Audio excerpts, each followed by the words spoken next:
only allowing exceptions in cases when the life of the mother was in danger. Now, this is just the first step of several that needs to take place in the legislative process. So from here, now that it's passed in the Arizona House, it's going to have to go to the Senate, where it would then have to be signed by Arizona Governor Katie Hobbs, who's already said that she would support it. Now, in a statement that just came in, Governor Katie Hobbs says that she is, quote, thankful to House Democrats for leading this effort and calls on the Senate to approve this measure quickly. We will continue to track this story. I was just talking to ABC15 data analyst Garrett Archer behind the scenes, who has a lot of sources at the Capitol and his finger on the pulse of this.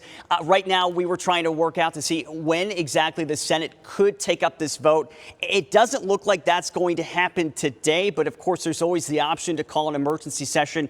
So we will be staying on top of that. This is the fourth attempt to try to repeal this. Again, it did succeed in the House. Narrow margin here, 32 to 28 vote, but this is just the first step. Now, what would happen after this, if this goes through in the Senate and then approved by Governor Katie Hobbs, we would revert back to that 15-week ban on abortions that was signed by Governor Doug Ducey back in 2022. Obviously, this is a developing situation. We will continue to stay on top of this and have crews at the Capitol for you. Make sure you keep it tuned to ABC 15 News throughout the afternoon, on air and online, and also our mobile app.